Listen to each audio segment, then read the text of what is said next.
this is sort of the way you work, that you sort of compare balance sheets with reality? Yes, that's what I do. Not just balance sheet. I compare reality with the economic reality with the reality that's reported on paper through companies and through the media, etc. When there's a discrepancy, I attempt to take advantage of the discrepancy. And that's the discrepancy on the upside or the downside. You know, I dislike it when I listen to the financial media and I hear terms such as you're pessimistic or you're optimistic. If you're pessimistic or optimistic, you'll probably end up being broke very soon. The key is to be realistic. Greetings, this is Reggie Middleton. I'm downtown Manhattan, a financial district. This is the New York Reserve Bank, one of the branches of the Federal Reserve. And I'm here to comment on yesterday's announcement by the Fed and Dr. Benjamin Bernanke on the third round of quantitative easing, QE3. You know, as a fundamental investor and judging by everything that's going around, I think everybody who follows me realizes that I think this is absolute nonsense. Now, interesting is the premise that was espoused by Mr. Bernanke et al., that this round of quantitative easing was to assist in employment. But look at what he offers. He's proposing to buy $40 billion of mortgage-backed securities and mortgage-related products per month with for an indefinite period. And this is supposed to help unemployment. Okay, from a layperson's perspective, you don't need to be a PhD, a financial engineer, or an investment rocket scientist. From a layman's perspective, from a realistic perspective, okay, exactly how does this assist in unemployment?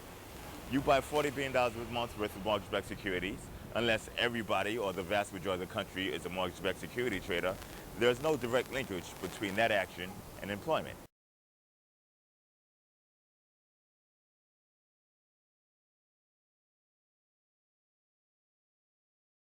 What that is a not so thinly veiled bailout of the entities whose headquarters look like they're just across the street from the Federal Reserve here. If we could pan over, okay, JP Chase and the large money center banks. That is why the Fed has decided to institute this $40 billion per month indefinite period of buying securities.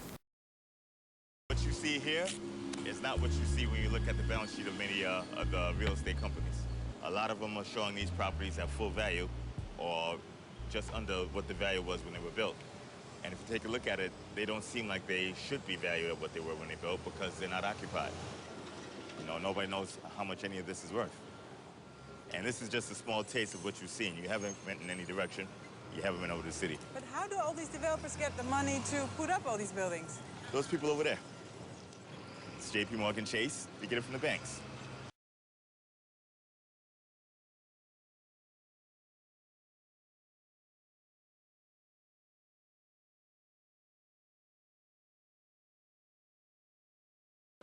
You had free rolling credit, and then when the bubble popped, you still have the housing structures, but you don't have the demand, and you don't have the financing to back it up.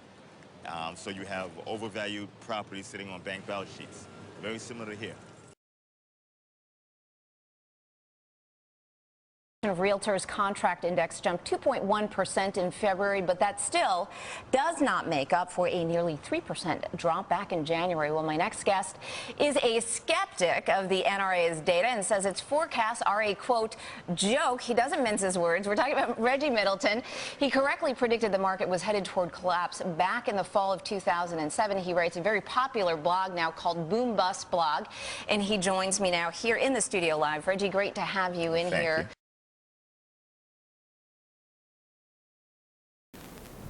Now, mortgage rates are already at a historical low. So exactly, and they're very close, about as close to zero as they've been either in the history of the market or close to it. So what is the incremental benefit of trying to push them even lower? Save the banks, okay? Now, if I were the chairman and I was actually targeting employment, what I would do is I would take the Fed's resources and I would use it to buy bonds from the SBA, the Small Business Association. And that is the entity that guarantees loans to small businesses. small businesses are the engine of economic growth and employment in this country. Okay, they create more jobs than large businesses, more jobs than everything else. That's where true employment growth comes from. So if you want to increase employment, you direct the funds directly into those who do the hiring. Now, this $40 billion, if Bernanke were to put it into the SBA guarantees loans to small businesses. So you have a multiplier effect of no less than 5 to 7 times, realistically more like 10 to 20 times. This multiplier effect will give you roughly $250 billion to $1 trillion worth of stimulus, direct stimulus, into small businesses per month, right? Which would, of course, result in significant employment increase. But that is if the end goal was to actually increase employment. And again, if you look at the New York Federal Reserve Bank and you pan over once again, it is my assertion that the Federal Reserve is looking to bail out the banks and not increase employment. Right. So it's a misnomer to use the phrase book value as it applies to banks currently, because none of them have any book value. They have enterprises which are based on gaming the system, and to that extent they're able to pay themselves bonuses. But as an underlying viable business that does something constructive, no, there's nothing there. Let's move on to the foreclosure crisis in America. J.P. Morgan, of course, is central to this new crisis. I mean, again, fraud being their principal business. Tell us about what the foreclosure pipeline looks like for J.P. Morgan, so we get an idea of what their earnings might be or not be in a company with no book value in 3 months down the road. Well, be aware when you use the term earnings again, you're using an accounting term. Right. And I'm not to pick on you, because all of Wall Street, I understand. all the sell I side, understand all these the companies. media. I understand that in a business model based primarily on fraud, you need to have a separate nomenclature. Continue. Because most media and everybody else and the sell side, Wall Street, use accounting term earnings, that's the reward from doing business. That can be manipulated. J.P. Morgan, and again, not to pick on J.P. Morgan, many of the other banks increased their earnings during a weak quarter by releasing provisions and reserves for future and present risk. In my opinion, that's a mistake. The justification in doing it was that the credit metrics were improving marginally, slightly, but steadily.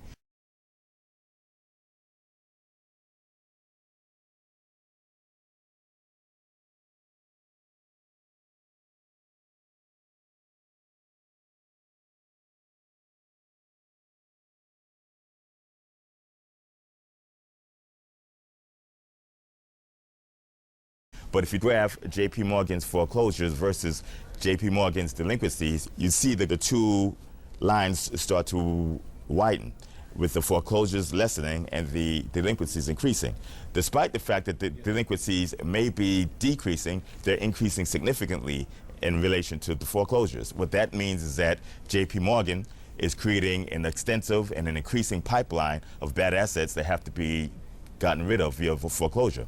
And anytime foreclosures are slowed or stopped, that pipeline simply increases. Right. So the countdown to, let's call it TARP 2, the second grand extortion of Congress by whoever is the Treasury Secretary at that time, probably Jamie Dimon, is on the table. So how many more weeks or days or months before Jamie Dimon or the new Treasury Secretary, assuming Geithner is gone by then, will be in front of Congress, threatening Congress once again, give us another few $1 trillion or we're going to, essentially declare martial law in the United States? How many more days and weeks before that is the case?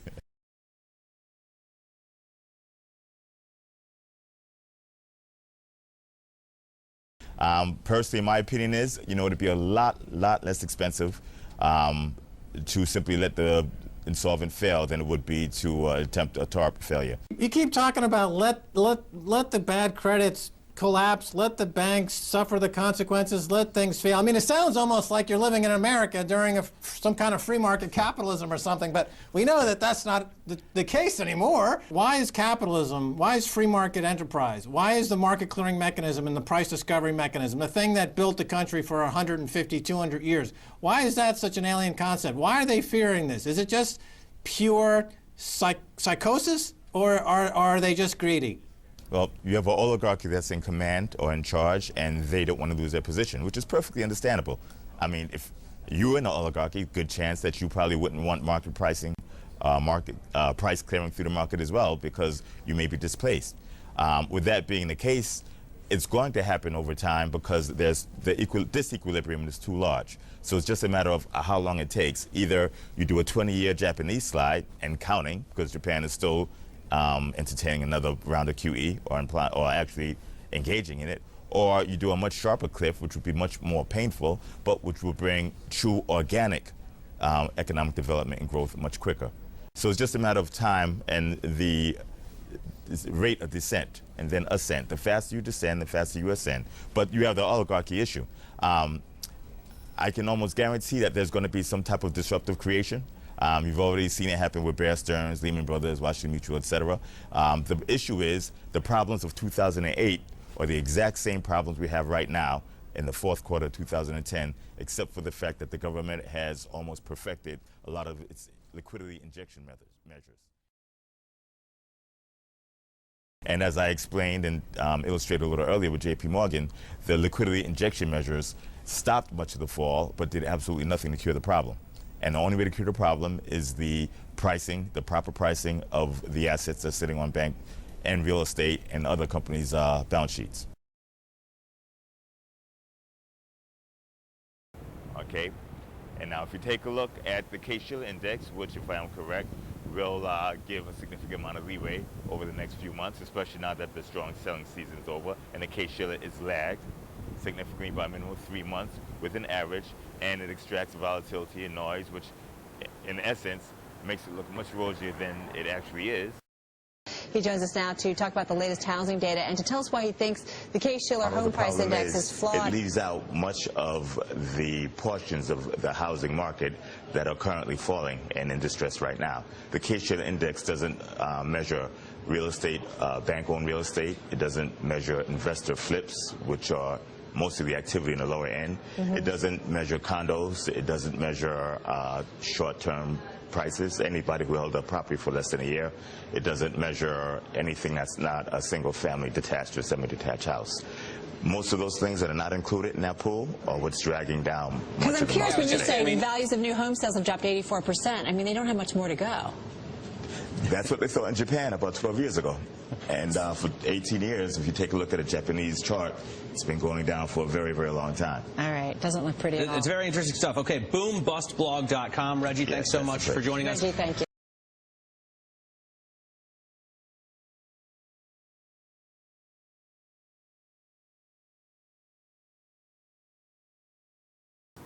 And the debacle that's going on in Europe, again, which we've covered since 2010, right? The weakness of the banks will become apparent. You know, there's still stress in the assets that were on the balance sheets, and Bernanke's doing the bailout, which is understandable, but why everybody goes for this nonsense that he's trying to increase employment with, by best case scenario, very indirect linkage versus going straight after employment is beyond me. Okay, au revoir, and rant next time. Reggie Middleton houdt kantoor op de zolder van zijn prettige villa. Zijn blog heeft een invloedrijke lezerskring. Analisten van centrale banken, hedgefundmanagers, traders en vermogensbeheerders, kleine beleggers en academici. I mean, not to be impolite, but what makes you so special that they all want to read your blog?